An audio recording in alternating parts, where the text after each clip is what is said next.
ॐ अज्ञानतिमिरन्धस्य ज्ञानाञ्जनशलाकया चक्षुरुन्मिलितं येन तस्मै श्रीगुरुवे नमः। श्रीचैतन्यमनोभीष्टं स्थापितं येन भूतले स्वयं रूपा कदा मह्यं ददाति स्वपदान्तिकम्। वन्देऽहं श्रीगुरो श्रीयुतापदकमलं श्रीगुरून् वैष्णवांश्च श्रीरूपां सागरजातं सहगणरघुनाथान्वितां तं सजीवं साद्वैतं सावधूतं परिजनसहितं कृष्णचैतन्यदेवं श्रीराधा कृष्णपादान् सगणललिता श्रीविशाखान्वितांश्च। हे कृष्ण करुणा सिंधु दीनबंधु जगतपते गोपेश गोपिका कांत राधा कांत नमोस्तुते। तप्तकांचन गौरांगी राधे वृंदावनेश्वरी विश्वभानुसुते देवी प्रणमामि हरिप्रिये। वाञ्छाकल्पतरुभ्यश्च कृपा सिन्धुभ्य एव च पतितानां पावनेभ्यो वैष्णवेभ्यो नमो नमः। नमो विष्णुपादाय कृष्णपृष्ठाय भूतले श्रीमते भक्तिवेदान्त स्वामी इति नामिने। नमस्ते सारस्वते देवे गौरवाणी प्रचारिणे निर्विशेष शून्यवादी पाश्चात्य देश तारिणे। नमो महावदन्य कृष्ण प्रेम प्रदायते कृष्णाय कृष्ण चैतन्य हमने गौरित विषय नमः। नमो ब्राह्मण देवाय गो ब्राह्मण हिताय च जगद्दिताय कृष्णाय गोविंदाय नमो नमः। जय श्री कृष्ण चैतन्य प्रभु नित्यानंद श्री अद्वैत गदाधर श्रीवासादि गौर भक्तवृंद। हरे कृष्ण कृष्ण कृष्ण हरे हरे हरे राम राम राम हरे हरे। हरे कृष्णा। धन्यवाद। तो आज हम सबसे पहले एक प्रश्न से शुरू करते हैं। हम लोग मंगलाचरण में पढ़ते हैं, ओम अज्ञान तिमिरांधस्य ज्ञानंजन शलाकया चक्षुरुन्मीलितं येन तस्मै श्री गुरुवे नमः। इसका क्या अर्थ होता है? सभी पढ़ते हैं, सभी बोलते हैं इसका क्या अर्थ होता है, ये क्यों पढ़ते हैं हम लोग, क्या सूचक है ये? यस, शिरोमणि विनय माता जी। हरे कृष्ण प्रभु जी, प्रणाम। तो इसमें हम अपने गुरु से प्रार्थना करते हैं कि हमारा जो हम तो पूरे अंधकार में है, अज्ञानता के अंधकार में है, तो ज्ञान रूपी अंजन से हमें भगवान ये कृपा करे कि ज्ञान रूपी अंजन से हमारा ये पूरा अंधकार मिट जाए। हम्म, ठीक है। खाली अपने गुरु से प्रार्थना कर रहे हैं, किसी और से भी प्रार्थना कर रहे हैं? पूरी गुरु शिष्य परंपरा से, ठीक है, भगवान से। ठीक है। ओम अज्ञान तिमिरांधस्य, जैसे एक कमरे में पूरा अंधेरा है, उस कमरे में अगर हमें कुछ दिखाई नहीं दे रहा तो हमें सबसे पहले क्या करेंगे? हम या तो लाइट जलाएंगे, लाइट नहीं है तो हम कोई कैंडल जलाएंगे, कोई माचिस जलाएंगे कुछ। और जैसे ही वो थोड़ी सी भी रोशनी होगी, वो पूरे अंधेरे को क्या कर देगी? चीर देगी। है, और हमें वास्तविक जो चीज है वो दिखाई देने लग जाएगी। उसी तरह से ये परंपरा में जो ज्ञान हमें मिल रहा है, ये उस प्रकाश के समान है जो असंख्य जन्मों के जो हमारे अंधेरे हैं उनको चीर देती है। ये हमने इसीलिए यहाँ से शुरू किया क्योंकि इसके पहले जो हमने प्रश्न श्लोक का इस सत्र में चर्चा की थी, जिसमें भगवान बहुत सुंदर तरीके से बता रहे, सर्वस्य चाहम हृदि सन्निविष्टो मत्त स्मृति ज्ञानम अपोहनम च वेदेश्च सर्वैरहमेव वेद्यो वेदांत कृत विविधेह चाहम। भगवान कितनी सुंदर तरीके से यहाँ पर प्रस्तुत कर रहे हैं कि वो हमारे, कभी कभी हमें लगता है जब हम परेशानी में होते हैं, डिफिकल्टी में होते हैं और हमें लगता है कि हमें भगवान को अप्रोच करना चाहिए, तो हम नहीं करते हैं। क्यों? सोचते हैं कि अरे वो तो बहुत दूर है ना, बहुत दूर बैठे हैं भगवान। हम किसको अप्रोच करते हैं? जो सबसे नजदीक में रहते हैं। कभी कभी इसी श्रृंखला में हम देवी देवताओं को भी अप्रोच कर लेते हैं, है ना, कि भगवान शायद नहीं सुनेंगे बट ये लोग सुन लेंगे। और इसीलिए लोग बाग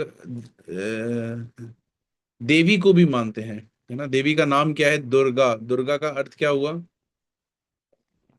दुर्गा का अर्थ क्या है?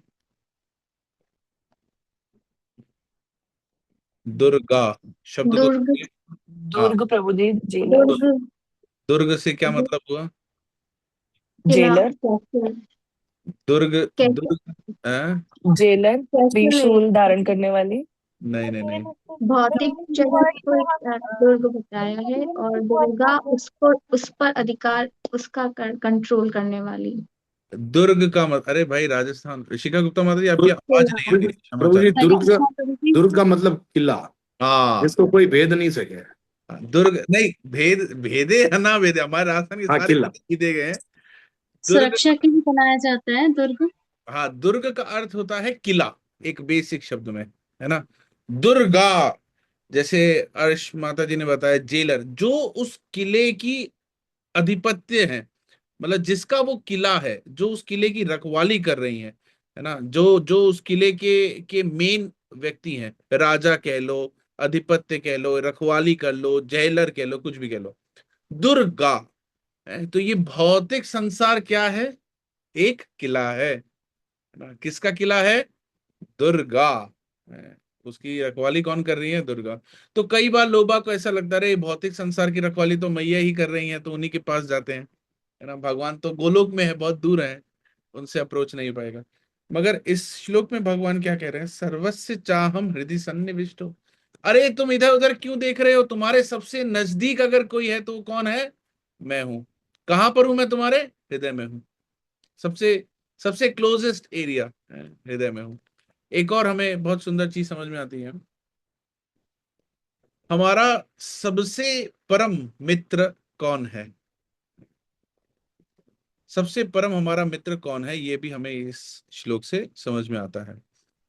जैसे हम देख सकते हैं कि हमारा भौतिक संसार में जो भी मित्र होते हैं, या जो होते हैं, वो कुछ समय के लिए रहते हैं, फिर उसके बाद नहीं रहते, है ना। एटलीस्ट जब तक ये शरीर है, एट द मैक्स वो लोग तभी तक रह सकते हैं। मगर ऐसा एक मित्र हमें भगवत गीता के माध्यम से पता पड़ा है, जो कि हर क्षण हमारे साथ रहता है। फिर हम चाहे कुत्ते की योनि में हैं, चाहे हम बकरी की योनि में हैं, बकरे की योनि में, गधे के में हैं, सूकर के में हैं, मनुष्य में हैं, जलचर हैं, स्थावर हैं, किसी भी योनि में हैं, वो हमारे साथ रहता है। कौन है वो मित्र? परमेश्वर। भगवान। महात्मा रूप में। भगवान परमात्मा रूप में हमेशा हमारे साथ रहते हैं। अब भगवान परमात्मा रूप में हमारे साथ रहते हुए कर क्या रहे हैं?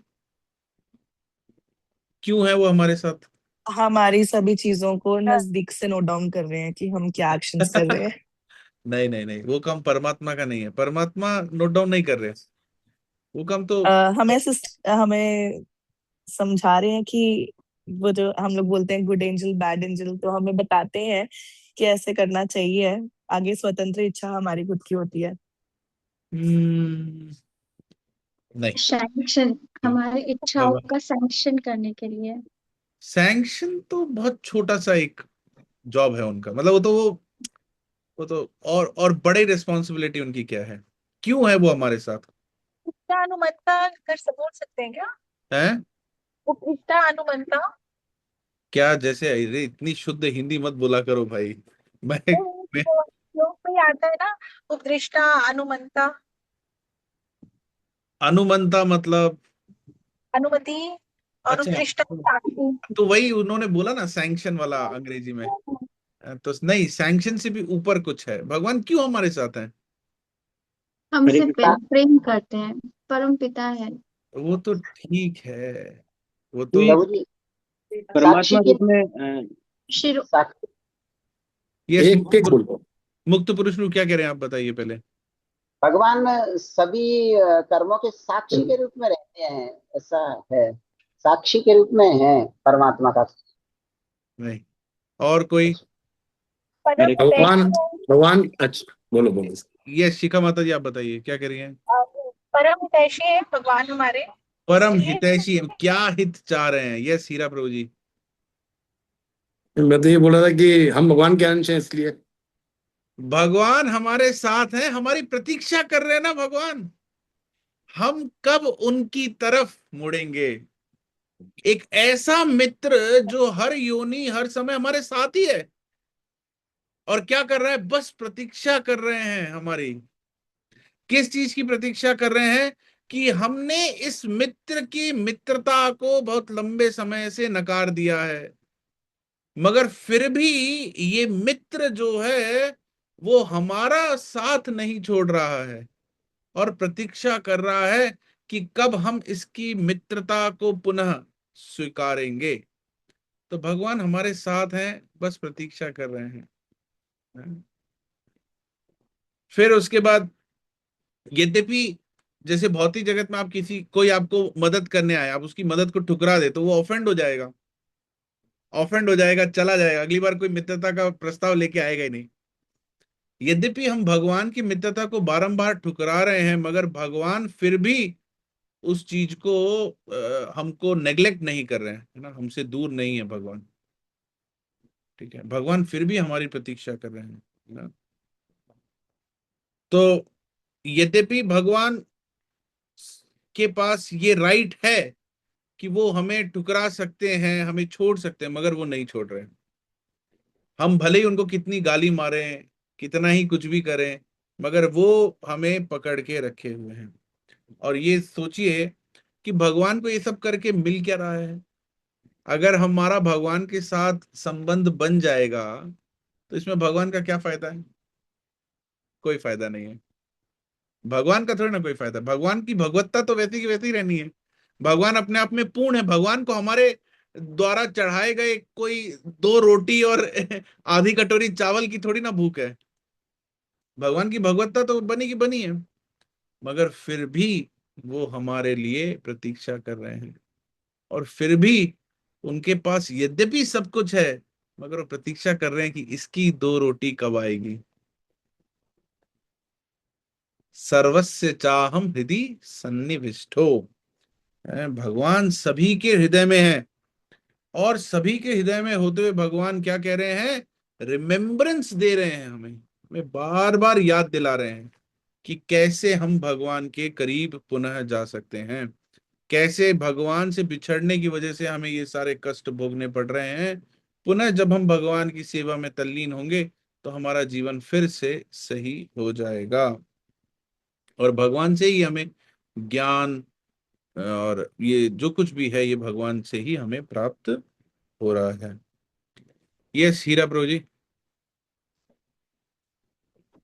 प्रभु जी, आपने मतलब हम जब से इस्कॉन से जुड़े हैं तो हमें बताया गया है कि हम भगवान की सेवा में जुड़े हैं, पर अभी आपने बोला कि हम उनको मित्र बनाए, या भगवान चाहते हैं कि हम उनके मित्र बने, तो हमारे तो अंदर भाव कभी ये आए ही नहीं है। नहीं नहीं, हम ये नहीं कह रहे कि भगवान को हम मित्र बनाए। हम बता रहे हैं कि जैसे एक ऐसे मित्र हमारे साथ इस जर्नी में जुड़े हैं जिन्होंने कभी भी हमारा साथ नहीं छोड़ा, है ना, जिन्होंने हमारा साथ कभी नहीं छोड़ा। तो मित्र बस एक संबोधन उनको दिया गया है। आप उनको मित्र कह लीजिए, या ऐसे पिता कह लीजिए, या ऐसे स्वामी बोल दीजिए। हाँ, कुछ भी आप कह सकते हैं, है ना, जिन्होंने कभी हमारा साथ नहीं छोड़ा है ना। तो ये कहने का अभिप्राय है। बाकी सेवा ही करनी है अभी तो हमें, मित्र के भाव में ना जाए, नहीं तो पता पड़ा जगन्नाथपुरी में लोग बाग करते हैं, भगवान को कालिया बोलते हैं, ये सब नाना प्रकार के शब्दों का प्रयोग करते हैं, और भी कई जगह पे लोग बाग करते हैं, मगर अभी हमारा वो स्तर नहीं है। तो हम सेवा के माध्यम से ही धीरे धीरे धीरे अपने स्तर को पहचान सकते हैं। ठीक है, आइए फिर नया श्लोक से प्रारंभ करते हैं। भगवद गीता अध्याय 15 श्लोक संख्या 16। प्रभु जी, मेरा एक क्वेश्चन था यस मैम। कि जैसे आपने बोला कि सेवा करते करते हमें हमारा संबंध पता लग जाएगा, तो जैसे हमें पता है कि श्री रूप गोस्वामी जी का जो संबंध है वो रूप मंजरी के नाम से प्रसिद्ध है। तो मैं प्रभुपाद जी का संबंध पूछना चाहती थी, क्या वो हमें पता है? मुझे नहीं पता था, और ये काफी टाइम से मेरे मन में चल रहा था, तो आई वांटेड टू आस्क। पता नहीं, मतलब प्रभुपाद जी ने रिवील नहीं किया। नहीं किया ना? प्रभुपाद जी से कई लोगों ने पूछा, बट प्रभुपाद जी ने कहा कि मुझे पता है, बट मैंने तुम्हें बता दिया तो तुम फेंट हो जाओगे। मगर हम एक तरह से एक चीज सोच सकते हैं। मैंने एक बार अपने गुरु महाराज से ये प्रश्न पूछा था उनका संबंध के बारे में, तो गुरु महाराज ने पहले तो डांटा, बट फिर बाद में गुरु महाराज को लगा जब मैंने इसको ज्यादा डांट दिया, तो गुरु महाराज बाद में आए और फिर बात हम लोग कर रहे थे, तो गुरु महाराज बता रहे थे कि भगवान कभी भी आते हैं, भगवान कभी अकेले नहीं आते। भगवान हमेशा अपने पार्षदों के साथ आते हैं। रामलीला में भगवान आए तो भगवान के साथ पूरी उनकी सेना थी, है ना। वानरों ने भी जन्म लिया। वानर कौन थे? भगवान के ही भक्त थे, जो अलग अलग वानर के कुलों में जिन्होंने जन्म लिया। तो भगवान पूरी अपनी सेना के साथ आए। कृष्ण रूप में भी जब भगवान आए तो भगवान पूरी अपनी सेना के साथ आए, है ना। तो ऐसे ही चैतन्य रूप में भी जब भगवान आए हैं तो भगवान अपनी पूरी सेना के साथ आए हैं, है ना। तो ये भगवान की सेना के ही अंश हैं ये सब लोग, जो कंटिन्यूएशन में चला आ रहा है, जिसकी वजह से इतना प्रचार और इतना ये हो रहा है। तो क्या स्वरूप है ये तो वर्णन नहीं किया। कई लोग शक्तावेश अवतार बताते हैं, कई लोग कुछ कहते हैं। तो हम इसके बारे में चर्चा ना ही करें तो सही रहेगा, क्योंकि फिर वो मेंटल स्पेकुलेशन में चला जाएगा। बट हाँ, भगवान के शुद्ध भक्त हैं, इतना हम लोग को पता है और हमारे लिए वो पर्याप्त है। ठीक है। तो अध्याय 15 श्लोक संख्या 16। द्वाविमौ पुरुषौ लोके शरश्चाक्षर एव च शरः सर्वाणि भूतानि कुतस्थोऽक्षर उच्यते। अनुवाद एवं तात्पर्य कोई जना पढ़े।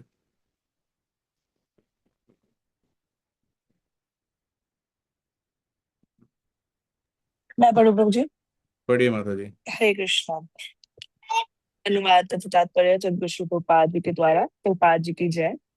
अनुवाद। जीव दो प्रकार के हैं, च्युत तथा अच्युत। भौतिक जगत में प्रत्येक जीव च्युत क्षर होता है और आध्यात्मिक जगत में प्रत्येक जीव अच्युत अक्षर कहलाता है।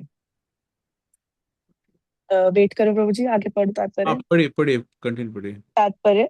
जैसा कि पहले बताया जा चुका है, भगवान ने अपने व्यासदेव अवतार में ब्रह्म सूत्र का संकलन किया। भगवान ने यहाँ पर वेदांत सूत्र की विषय वस्तु का सार संक्षेप किया दिया है। उनका कहना है कि जीव जिनकी संख्या अनंत है, दो श्रेणियों में विभाजित किया जा सकता है, च्युत क्षर तथा अच्युत अक्षर। जीव भगवान के सनातन पृथकृत अंश विभानंश हैं। जब उनका संसर्ग भौतिक जगत से होता है तो वे जीवभूत कहलाते हैं। यहाँ पर क्षर सर्वाणि भूतानि पद प्रयुक्त हुआ है, जिसका अर्थ है कि जीव अच्युत है। लेकिन जो जीव परमेश्वर से एकत्व स्थापित कर लेते हैं वे अच्युत कहलाते हैं। एकत्व का अर्थ है यह नहीं है कि उनकी अपनी निजी सत्ता नहीं है, बल्कि यह कि दोनों में भिन्नता नहीं है। वे सब सृजन के प्रयोजन को मानते हैं। निसंदेह आध्यात्मिक जगत में सृजन जैसी कोई वस्तु नहीं है, लेकिन चूंकि जैसा कि वेदांत सूत्र में कहा गया है, भगवान समस्त उद्भवों के स्तोत्र है, अतएव यहाँ पर इस विचारधारा की व्याख्या की गई है। भगवान श्री कृष्ण के कथा अनुसार जीवों की दो श्रेणियां हैं। वेदों में इसके प्रमाण मिलते हैं, अतएव इसमें संदेह करने का प्रश्न ही नहीं उठता। इस संसार में संघर्षरत सारे जीव मन तथा 5 इंद्रियों से युक्त शरीर वाले हैं, जो परिवर्तनशील है। जीव जब तक जीव बद्ध है तब तक उसका शरीर पदार्थ के संसर्ग से बदलता रहता है। चूंकि पदार्थ बदलता रहता है, इसलिए जीव बदलते प्रतीत होते हैं। लेकिन आध्यात्मिक जगत में शरीर पदार्थ से नहीं बना होता, अतएव उसमें परिवर्तन नहीं होता। भौतिक जगत में जीव 6 परिवर्तनों से गुजरता है: जन्म, वृद्धि, अस्तित्व, प्रजनन, क्षय तथा विनाश। ये भौतिक शरीर के परिवर्तन हैं। लेकिन आध्यात्मिक जगत में शरीर परिवर्तन नहीं होता। वहां ना जरा है, ना जन्म और ना मृत्यु। वे सब एक अवस्था में रहते हैं। क्षर सर्वाणि भूतानि। जो भी जीव आदि जीव ब्रह्म से लेकर शुद्र चींटी तक भौतिक प्रकृति के संसर्ग में आता है, वह अपना शरीर बदलता है। अतएव ये सब क्षर या अच्युत है, किंतु आध्यात्मिक जगत में वे मुक्त जीव सदा एक अवस्था में रहते हैं। हरे कृष्णा। हरे कृष्ण। क्या समझ में आया? थोड़ा कॉम्प्लिकेटेड वर्ड्स है, बताएं। यस, शिरोमणि माता जी। हरे कृष्णा प्रभु जी। तो इस वर्ष में आध्यात्मिक जीव और भौतिक जीव में डिफरेंस बताया गया है कि क्या इन दोनों में डिफरेंस है। और एक इम्पोर्टेंट बात बताई गई है कि आध्यात्मिक जीव भले ही भगवान के वैकुंठ धाम में रहते हो, पर उनका अलग अस्तित्व है, वो भगवान के साथ मिक्स नहीं हो जाते, एकत्व नहीं होते हैं, एक तो सेकंड वहां पर भी उनका एग्जिस्टेंस है। एक सेकंड अपन एक एक पॉइंट करके चलते हैं ना। सबसे पहले आपने बताया कि इसमें बताया गया है कि डिफरेंस किसमें, आध्यात्मिक जीव और भौतिक जीव में, ठीक है। तो ये जो डिफरेंस बताया गया है इसमें, आध्यात्मिक जीव को क्या कहते हैं और भौतिक जीव को क्या कहते हैं। ध्यान रखिएगा, ये जो अब 16, 17, 18, ये जो 3 श्लोक हैं विशेषकर, इन 3 श्लोकों को त्रिश्लोकी भगवत गीता कहा जाता है। इसके पहले चतुर्श्लोकी भगवत गीता आई थी, कहाँ पर आई थी चतुर्श्लोकी भगवत गीता? 10वें अध्याय में, 10th चैप्टर में प्रभु जी। 10वें अध्याय में कौन कौन से श्लोक थे? 7, 8, 9, 10, 8, 9, 10। 9, 10, 11। पहला श्लोक किसी को याद है चतुर्श्लोकी का कोई भी एक श्लोक? यस अहम स्वीटी गीता जी। अहम सर्वस्य प्रभवः मत्तः सर्वं प्रवर्तते इति मत्वा भजन्ते माम्। ठीक है, अहम सर्वस्य प्रभु, है ना, बारंबार हमने ये श्लोकों का उच्चारण किया। ठीक है, अब ये त्रिश्लोकी भगवत गीता है। तो सबसे पहला पॉइंट इसमें माता जी बता रही हैं कि भौतिक जगत और आध्यात्मिक जगत के जीवों में डिफरेंस। तो क्या डिफरेंस है माता जी, और कौन से जीव को क्या कहा जाता है? प्रभु जी मुझे बताना है। हाँ, जी दोनों यहाँ भौतिक जगत के जीव को कहा जाता है बद्ध जीव और आध्यात्मिक जगत के जीव को मुक्त कहा जाता है। और यहाँ पर बताया गया है कि जो भौतिक जगत के जीव को चित्त करते हैं क्योंकि वो 6 स्टेजेस से गुजरते हैं और उनका विनाश होता है, भौतिक प्रकृति के संसर्ग में आकर उनके शरीर का विनाश होता है। पर जो आध्यात्मिक जगत के मुक्त जीव है वो इस 6 स्टेज ऑफ ट्रांसफॉर्मेशन में जाते नहीं है। बर्थ लेना, सस्टेनेंस, ग्रो करना, रिप्रोड्यूस करना, डिके और फिर अंत में डेथ। तो ये वाले परिवर्तन से नहीं जाते। अच्छा, ठीक है। और कोई?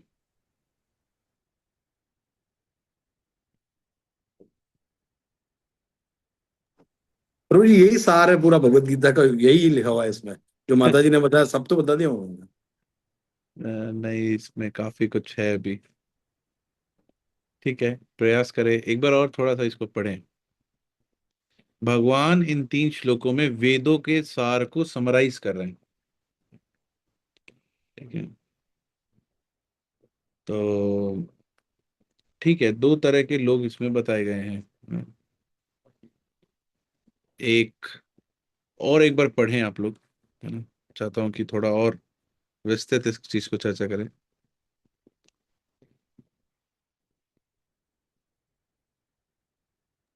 प्रभु जी यहाँ पर ये आए तो हम प्योर स्टेट में थे भगवान के पास से, बट यहाँ लिखा है ना कि भौतिक जगत के संपर्क में आते ही हम जीवभूत हो गए। हम्म, ठीक है, देखिए, एक वो हो गए जिनका, जो कि भौतिक, जैसे माता जी ने अभी बताया कि एक वो हो गए जो कि भौतिक प्रकृति के संपर्क में है। जब भौतिक प्रकृति के संपर्क में है तो उनको क्या मिला? ऐसा एक शरीर मिला जो कि डिस्ट्रक्टिबल है, ऐसा एक शरीर मिला जो कि जिसका क्षय हो जाए, जिसका नाश हो जाएगा, है ना। और जो भौतिक प्रकृति के संपर्क में नहीं आए, है ना, वो लोग के पास ऐसा शरीर ही नहीं है जिसका नाश हो, अक्षर जिनके जिसका नाश नहीं हो सकता, है ना। तो उनको वो शरीर नहीं मिला। तो ये दो को यहाँ पर क्लासिफाई किया गया है। हाँ। अब सर्वभूतानि, ये पूरे 14 भुवन में सभी लोग इस प्रकार के हैं, है ना। फिर चाहे वो कोई भी हो, है ना, 14 भुवन के सभी लोगों को इस प्रकार का शरीर मिला है जो कि कुछ समय बाद जिसका विनाश हो ही जाएगा। मगर जो वो लोग हैं जिनके शरीर का विनाश नहीं होता, या जिनको ऐसा शरीर नहीं मिला है, वो अपनी आध्यात्मिक स्थिति में रहते हैं। वो एक ही स्थिति में रहते हैं, है ना। वो एक स्थिति में रहते हैं। अब एक स्थिति में रहने का मतलब ये नहीं हुआ कि वो लोग ब्रह्म में लीन हो गए हैं, है ना। इसका मतलब हुआ कि उनकी इंडिविजुअल आइडेंटिटी वहां पर भी बरकरार है ना। जैसे कई लोग कहते हैं कि जब हम आध्यात्म में जाएंगे तो हम लीन हो जाएंगे, मगर यहाँ पर उसके लिए नहीं कह रहे हैं ना। उनका एक ही स्वरूप रहता है और वो उस स्वरूप में रहते हैं, विद्यमान रहते हैं। वो स्वरूप किस चीज का होता है, किसी को कोई idea? Serve and to serve and love. नहीं, वो जी स्वरूप किस चीज का होता है? सत्चित आनंद तो होता है। हाँ, सच्चिदानंद का वो स्वरूप होता है ना। वो स्वरूप होता है सच्चिदानंद का। आत्मा अपने ओरिजिनल स्टेट में किस स्वरूप में है? सच्चिदानंद के स्वरूप में है ना।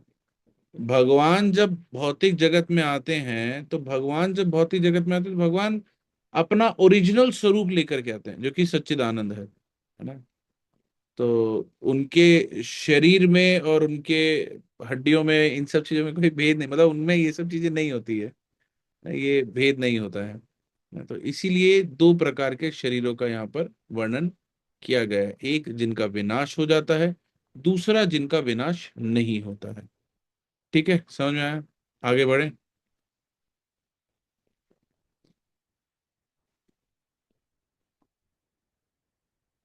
प्रभु जी, सच्चित आनंद और चिन्मय स्वरूप एक ही है? एक ही है, एक ही है। यस, जीवन गौर प्रभु। तो जैसे इसमें बताया, जैसे चींटी से लगाकर ब्रह्मा तक जो सभी सर है, तो हाँ। जैसे ब्रह्मा जी जैसे हम वो कैसे समझ सकते हैं, क्योंकि हमारी परंपरा के प्रमुख आचार्य हैं, तो क्या वो अक्षर नहीं है, इसको देखिए, कैसे समझें? ये मैं जब ये पढ़ रहा था तो मैं आप लोगों से पूछने वाला था, यहाँ पर बताया गया है कि जन्म मृत्यु जरा व्याधि सबकी होती है।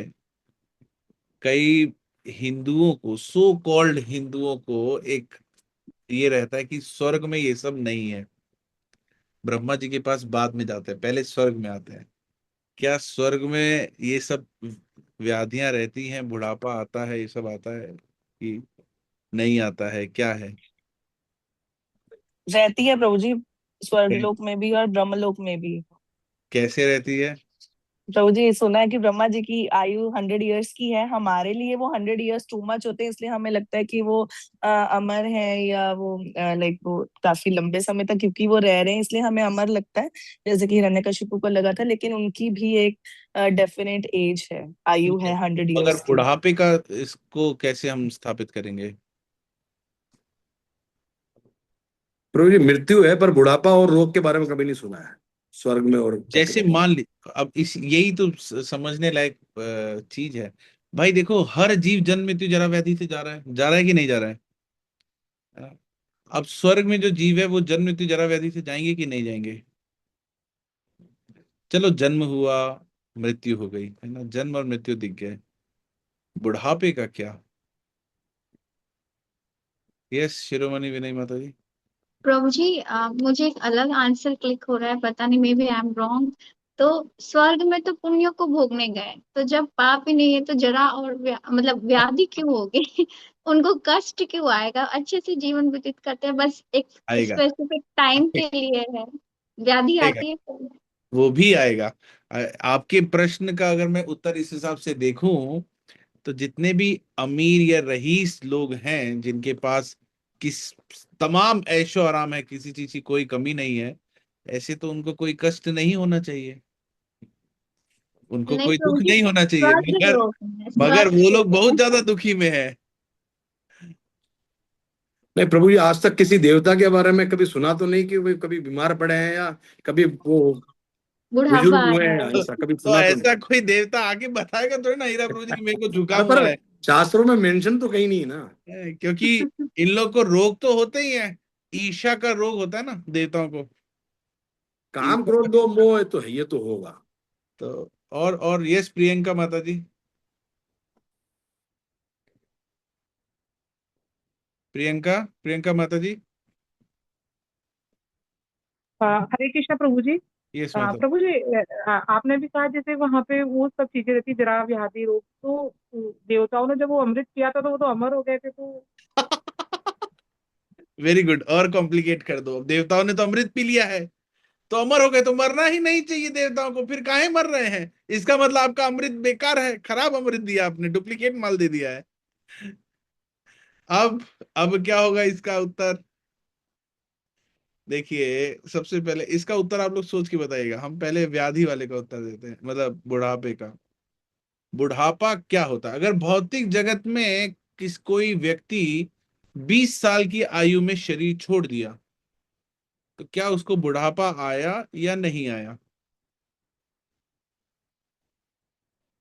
हैं? प्रभु जी, बुढ़ापा नहीं सिर्फ गए। वाइट ग्रे हेयर थोड़ी होते हैं। बुढ़ापा मतलब हम लोग एक पर्टिकुलर एज में से निकल के अब बड़ी बड़ी एज में जा रहे हैं। तो इवन इफ उसका 20 साल में उसकी मृत्यु हुई है, दैट डजंट मीन कि बुढ़ापा, मतलब बुढ़ापा हम लोग स्पेसिफिकली अब ग्रे हेयर को बोलेंगे तो that's a different thing, but मैं वो बस ये एज पूछ रहा तो हूँ, हो रहा है ना।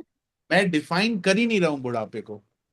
मैं तो बस ये पूछ रहा हूँ कि अगर किसी ने 20 वर्ष की आयु में शरीर छोड़ दिया है, तो क्या क्या जनरली हम लोग कहते हैं कि 50 के बाद बुढ़ापा आया या 60 के बाद, जो भी हम कह रहे हैं, हम ही लोगों ने ये सब परिभाषाएं बताई हैं। बुढ़ापा मतलब going towards the end of life gradually. Yes, yes Hira Prabhu ji, आप कुछ कह रहे थे? नहीं, आपने जो सवाल पूछा उसका साफ आंसर है कि भाई नहीं, उसको बुढ़ापा नहीं है। नहीं प्रभु जी, प्रहलाद महाराज बता रहे हैं कि बुढ़ापा क्या है? बुढ़ापा है मृत्यु जितनी नजदीक है, वो बुढ़ापा है। बुढ़ापा एक अवस्था है जिस अवस्था के बाद हमारी मृत्यु नजदीक है। जब हम ये कह रहे हैं कि प्रत्येक जीव जन्म मृत्यु जरा व्याधि से जा रहा है, तो जो जीव 20 में जा रहे हैं यानी 19 वर्ष में उनका बुढ़ापा आ गया, है ना, क्योंकि मृत्यु के नजदीक है। मृत्यु क्या है? मृत्यु कभी भी आ सकती है। मृत्यु कोई खटखटा के थोड़ी ना आएगी कि 75 हो गया, प्रिपेयर हो जाओ मैं आऊंगी। नहीं, कभी भी आ सकती है।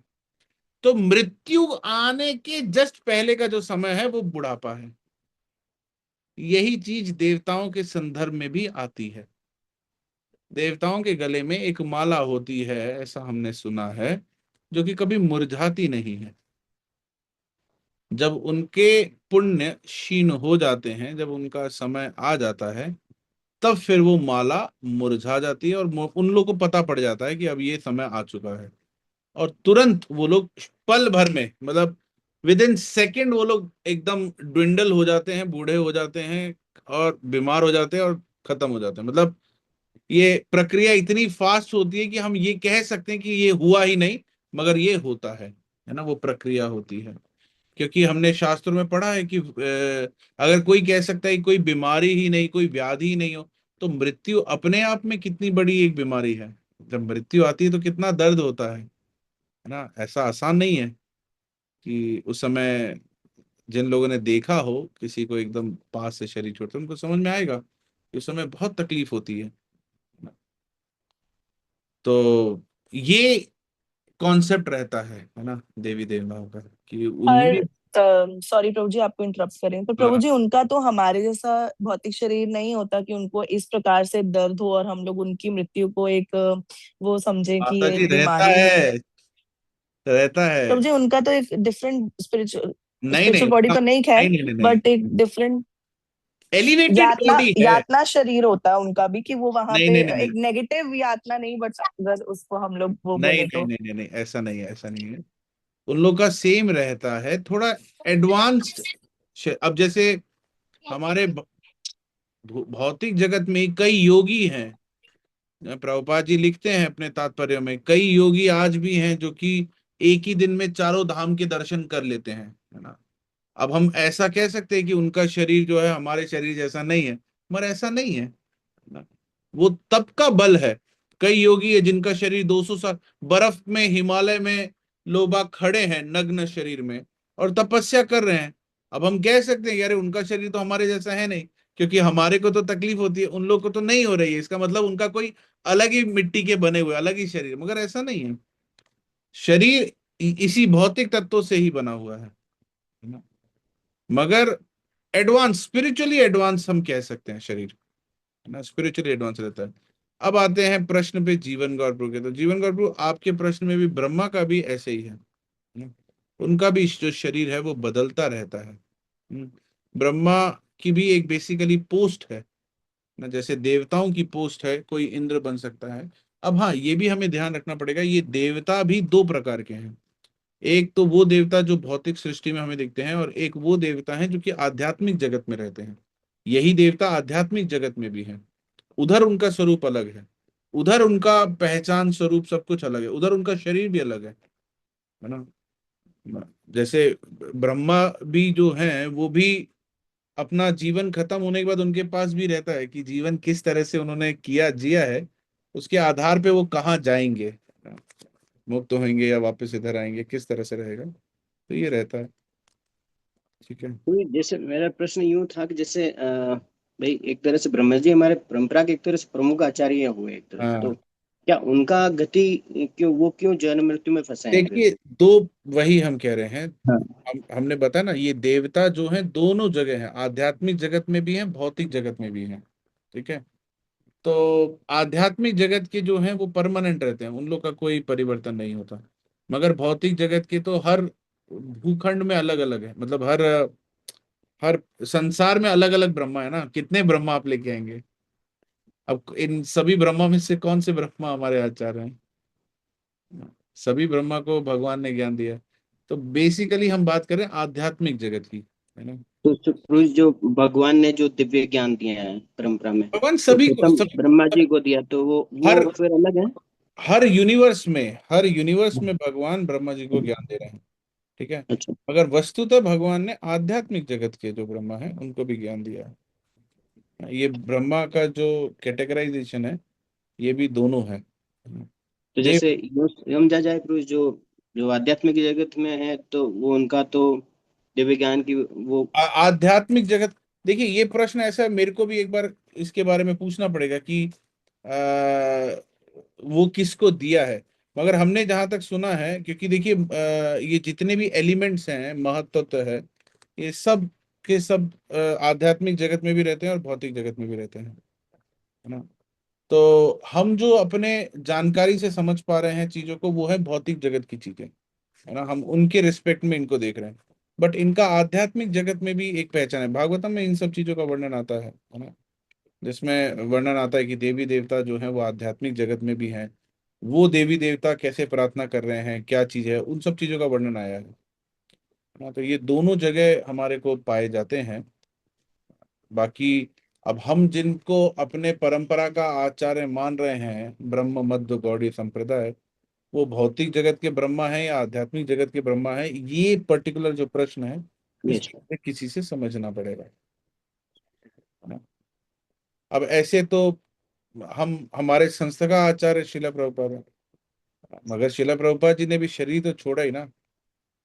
तो क्या हुआ, अब आपके ही उसी प्रश्न को अगर मैं और इधर लेके आऊं, तो ऐसे तो वो कैसे आचार्य हो गए जब उन्होंने शरीर छोड़ दिया? तो आपका वही प्रश्न है ना, कि जब ब्रह्मा जी हमारे आचार्य हैं, तो वो शरीर कैसे छोड़ सकते हैं, है ना। जैसे प्रभु जी, हाँ, प्रभुपाद के बारे में आपने बताया, जैसे 3 प्रकार के जीव हैं, बद्ध जीव, नित्य सिद्ध जीव और साधना सिद्ध जीव। तो प्रभुपाद तो जैसे नित्य सिद्ध जीव है, तो हाँ तो भाई। वही वही कई बार जो जो ये चर्चा आई है दूसरे नाम अपराध के ऊपर से, कई बार जब भगवान को कोई योग्य व्यक्ति नहीं मिलता ना ब्रह्मा की पोजीशन लेने के लिए, तो कई बार भगवान खुद वो पोजीशन स्वीकार करते हैं। भगवान खुद वो पोजीशन स्वीकार करते हैं ब्रह्मदेव की। तो ऐसा कई बार हुआ है कि भगवान ने वो पोजीशन स्वीकार कर लिया। बट ये देखो, इनकी कैलकुलेशन करना कि अब इस समय कौन वाला है, कैसे वाला है, वो मुझे लगता है कि किसी से हमें रेफर करना चाहिए, क्योंकि वो फिर बहुत कॉम्प्लिकेटेड रहता है। लोगों को तो यहाँ तक पता है कि ब्रह्मा देव का जो आयु है उसका भी कौन सा साल चल रहा है। जब हम पढ़ रहे थे, तो प्रभु जी लोगों ने हमें यहाँ तक बताया था कि कैलकुलेट करके कि ब्रह्मा की 100 वर्ष की आयु है, तो उसमें से इतने वर्ष बीत चुके, इतना ये अभी ये वाला साल ब्रह्मा जी का मैं गए भैया रहने दो, इतना इतना नहीं हो सकता हमसे, है ना। तो यहाँ तक निकाल देते हैं। तो ज्ञान के माध्यम से लोग ये भी निकाल देते हैं। यस अर्श माता जी। प्रभु जी, आपने बोला कि देवी देवताओं का जो शरीर है वो हमसे थोड़ा सा एलिवेटेड होता है, हमसे थोड़ा सा बेटर होता है, कि वो अच्छे से वो जो सारी जो उनको सुविधाएं मिल रही हैं वो उनको भोग कर सके। तो मैं पूछना चाह रही थी कि जैसे हमारा पंच महाभूत का शरीर है, तो उनका भी ऐसा ही है, a better version of that? Exactly तो हम उस चीज के ऊपर पुष्टि नहीं कर सकते, मगर मुझे जहां तक लगता है, क्योंकि एग्जैक्टली मैं उस चीज के ऊपर नहीं कह सकता, क्योंकि कि मेरे को किसी से इसके ऊपर पूछना पड़ेगा। मगर होता तो उनका शरीर भी, मतलब, बट ये नहीं कहा जा सकता कि उनका आध्यात्मिक शरीर है, क्योंकि अगर आध्यात्मिक शरीर होता तो फिर वो खत्म नहीं होता। बट देवी देवताओं का भी समय आता है, और ये श्लोक साफ साफ बता रहा है कि इन सभी को डिस्ट्रक्टिबल बॉडी मिली है ना। पूरे 14 लोक में जो भी है, इन सबको कैसी ऐसा शरीर मिला है जो कि जिसका नाश हो जाएगा। तो अगर आध्यात्मिक होगा तो नाश तो नहीं होगा। बट अब वो शरीर किससे मिला है, फिर ये प्रश्न आ सकता है कि प्रभु जी अगर उनका शरीर का नाश होता है तो उनका अंतिम संस्कार कहाँ होता है ना, या उनकी समाधि कहाँ बनाई जाती है। तो ऐसे फिर ये सीरीज ऑफ प्रश्न चलते रहेंगे। तो इसलिए इसके बारे में थोड़ा कभी ऐसा सोचा भी नहीं कि उनके शरीर का क्या हो रहा है क्या नहीं हो रहा। यस शिरोमणि विनय माता जी। हाँ, प्रभु जी, क्या हम इसको ऐसे समझ सकते हैं कि यहाँ पर भी तो हम डिफरेंट डिफरेंट कैटेगरी के जीव हैं। किसी की स्ट्रेंथ कम है, किसी की ज्यादा है, किसी का लाइफ स्पान कम है, ज्यादा है। तो ठीक वैसे ही तो देवता हमसे और सुपीरियर है, बहुत ज्यादा हाँ, लॉन्गर लाइफ स्पान वो तो और है ही है। वो स्ट्रेंथ के मामले में, पावर्स के मामले में। वो तो है ही। हमने इसीलिए वो उदाहरण देके बताया ना कि कई योगी ऐसे हैं जिनके पास जो शरीर है वो हमसे बहुत उच्चतर, वो आध्यात्मिक शक्ति की वजह से उनके अंदर वो तेज आया है। जो आध्यात्मिक तप है उसकी वजह से उनके अंदर वो तेज आया है ना। कई लोग, हम कई साधुओं को जब मिलते हैं देखते हैं उनके चेहरे पे एक अलग तेज होता है ना। तो ये जो चीजें हैं वो आध्यात्मिक बल के ऊपर है ना। आध्यात्मिक बल एक अलग चीज है और आध्यात्मिक शरीर होना अलग चीज है। तो हमारा भी मत इसमें यही है कि उनके पास होता तो भौतिक शरीर ही है जो कि डिस्ट्रक्टिबल रहता है, मगर उनके अंदर वो शरीर होते हुए भी आध्यात्मिक बल होता है ना। क्योंकि भाई उन्होंने पूर्व जन्मों में कुछ तो आटा गूथा होगा, तभी तो वो देवता बने हैं, तभी तो ब्रह्मा बने हैं। ऐसे कोई उठ के तो बन नहीं गए, उन्होंने कुछ ना कुछ तो कार्य किया ही है कि आज वो वहां पर पहुंचे हैं। और ये देवी देवता कौन है, भगवान के रिप्रेजेंटेटिव ही है ना। तो उन्होंने कुछ तो कार्य किया होगा जिसकी वजह से आज वो यहाँ पर है, नहीं तो फिर वो यहाँ कैसे होते। तो इसलिए हमारे को ये चीज देखना पड़ेगा। ठीक है, नेक्स्ट। उत्तम पुरुषस्त अन्य परमात्मेत्य उदाहृतः यो लोकत्रयम् आविश्य बिभर्ते अव्यय ईश्वरः। अनुवाद एवं तात्पर्य पढ़े कोई एक दिन।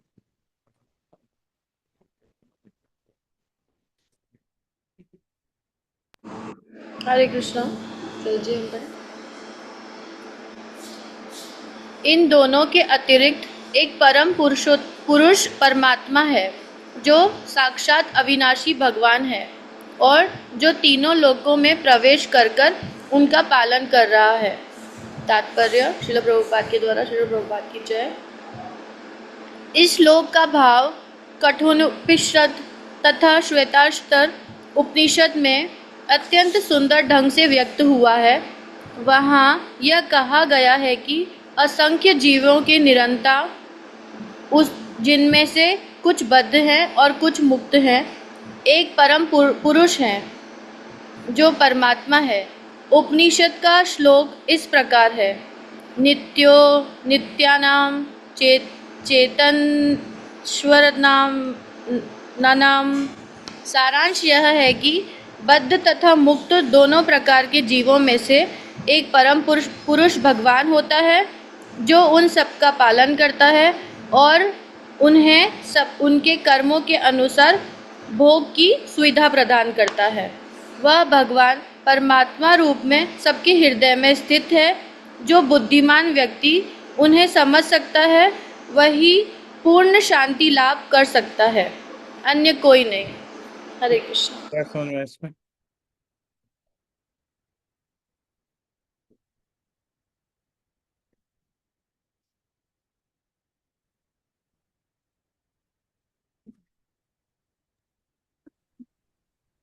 ये वंदना माता जी आपसे ही शुरू करें।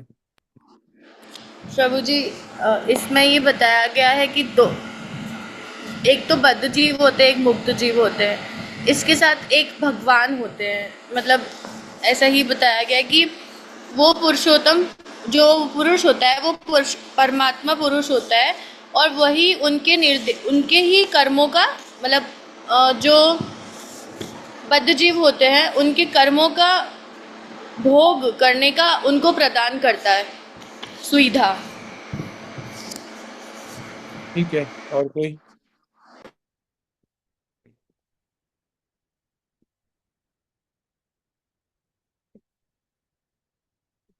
ये शिरोमणि माता जी। प्रभु जी यहाँ पे एक इम्पोर्टेंट बात ये समझ में आई है कि शर का तो पालन करते ही है भगवान, पर अक्षर जो वहाँ वैकुंठ धाम में उनको भी अपने सर्वाइवल के लिए भगवान पे डिपेंडेंट होना पड़ता है, भगवान ही उनका पालन करते हैं। ठीक है। पिछले श्लोक की व्याख्या में चर्चा करते वक्त जीवन गौर प्रभु ने बताया था कि दो तरह के हैं, नित्य बद्ध, नित्य मुक्त।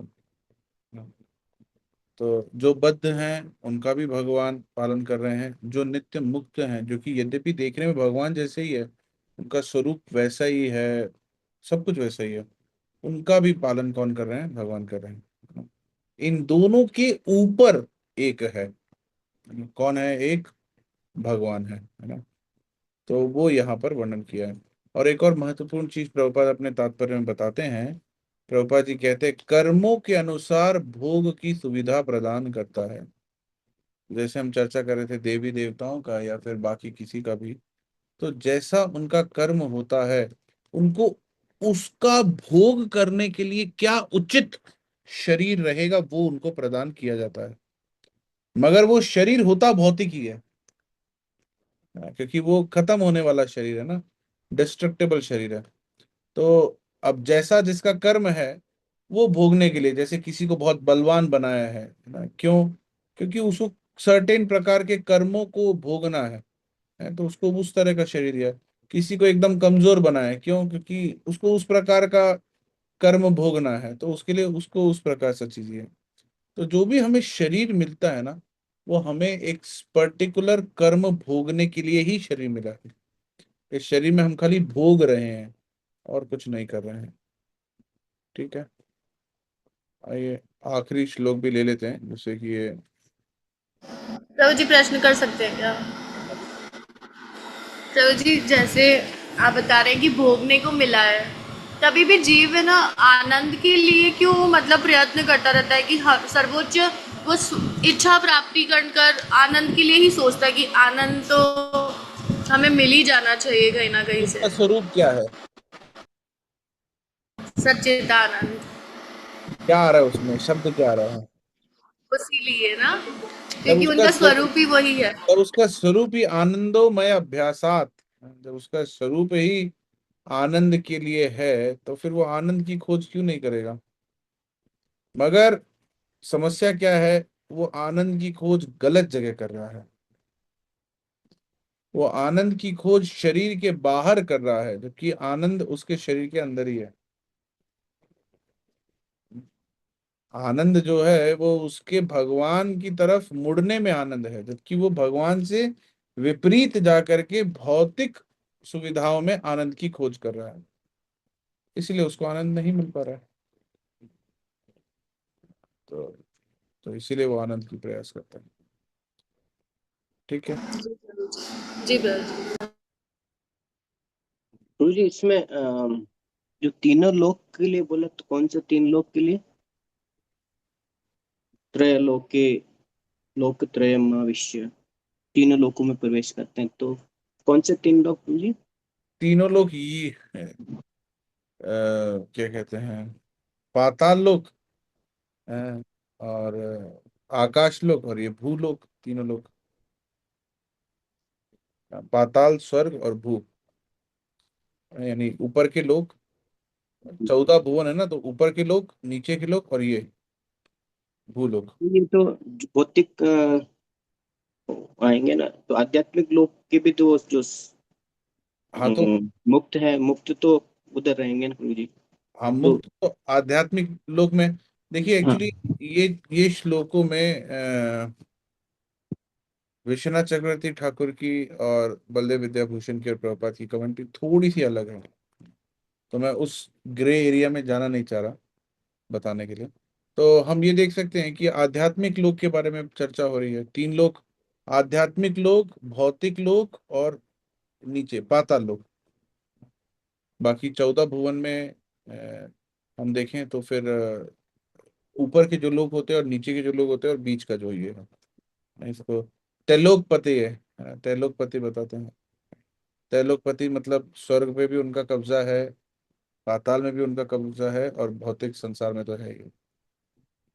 रावण भी त्रैलोक विजयी था, मगर इसका ये मतलब नहीं हुआ कि रावण ने वैकुंठ पे भी विजय पा ली थी, है ना, या गोलोक पे भी विजय पा ली थी, नहीं, वो नहीं था। स्वर्ग पे विजय थी और पाताल पे विजय थी और यहाँ पर विजय थी। अच्छा, 14 लोगों को त्रैलोक में बांट सकते हैं। हाँ, इस तरह से हम समझ सकते हैं। विश्वनाथ चक्रवर्ती ठाकुर जो है वो अक्षर को ब्रह्म से रिप्रेजेंट कर रहे हैं, तो वो फिर एक अलग दृष्टिकोण वहां पर प्रस्तुत किया गया। ठीक है। यस्माक्षरम अतीतो अहम अक्षरादपि चोत्तमः अतो अस्मि लोके वेदे च प्रतीता पुरुषोत्तमः। पढ़ें अगला वाला।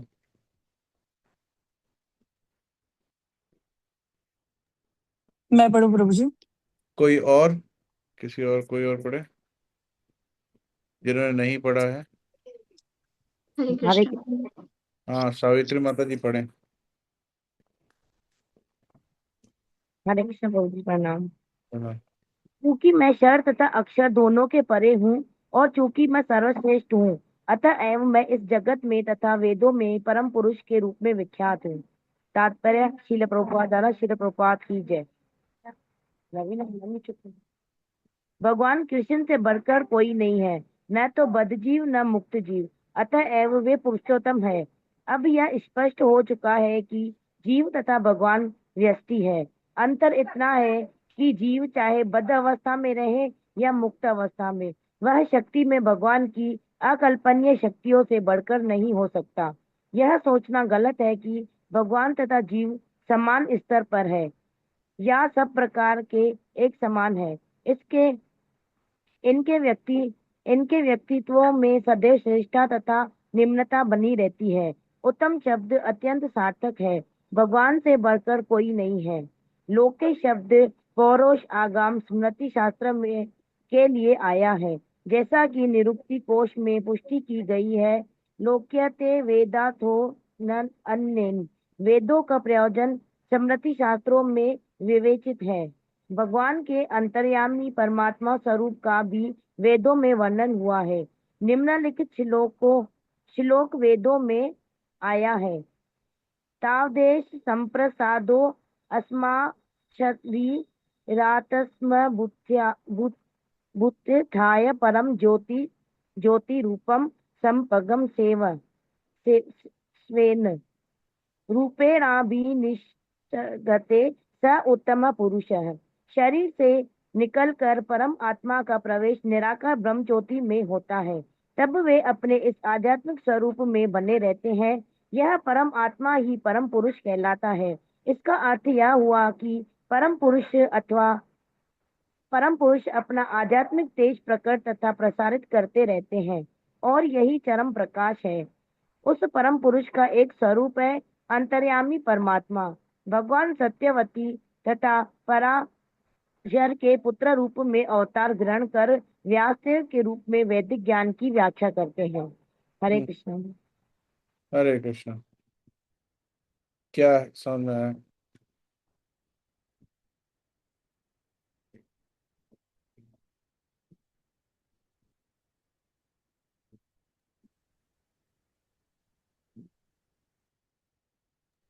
प्रभु जी, भगवान कृष्ण से बढ़कर कोई भी नहीं है, न तो बद्ध जीव और न ही मुक्त जीव। सबसे बड़े भगवान कृष्ण ही है। ठीक है। और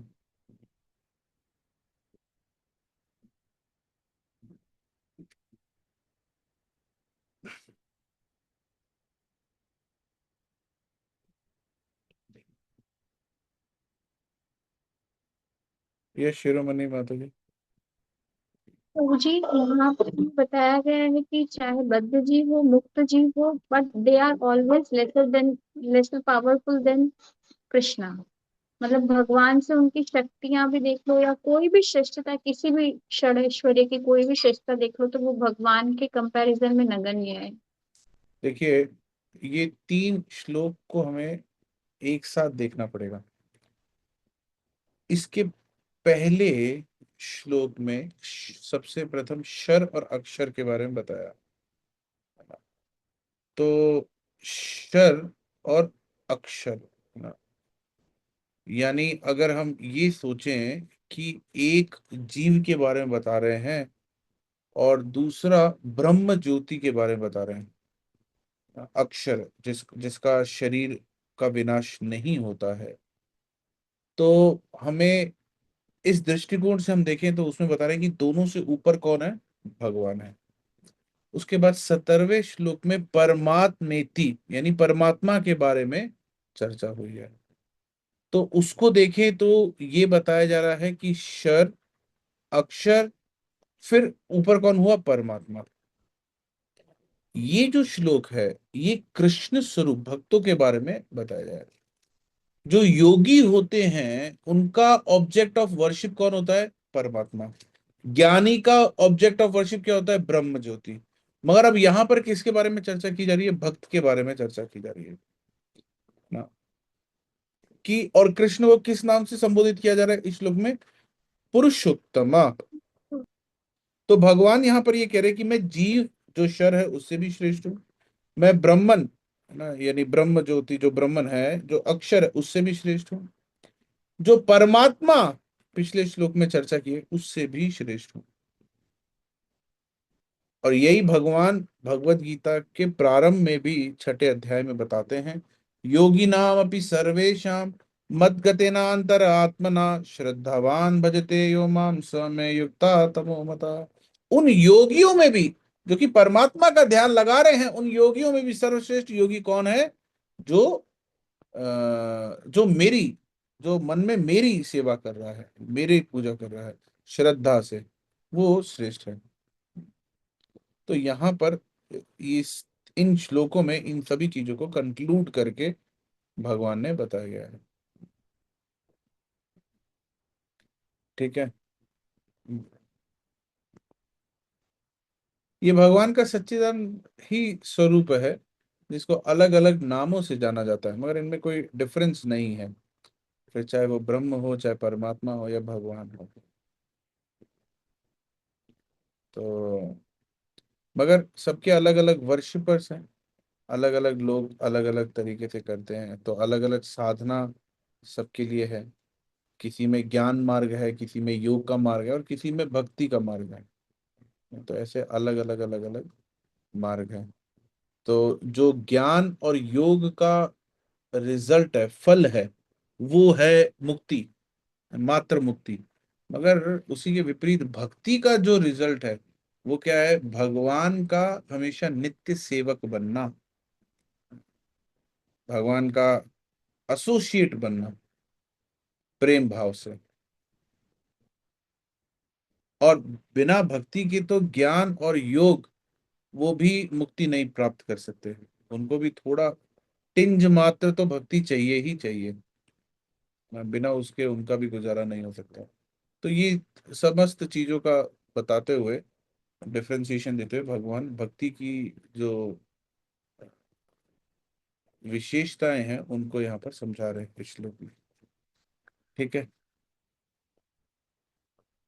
यस शिरोमणि माता जी। प्रभु जी, मुझे इस जो अभी आप बता रहे थे विभिन्न योग, तो उसमें मुझे बहुत कंफ्यूजन रहता है, तो मैं आई आस्क। मैं थोड़ी रुकिए, पहले और प्रश्न लेते हैं फिर देखते हैं। ठीक ठीक। यस जीवन गौर प्रभु।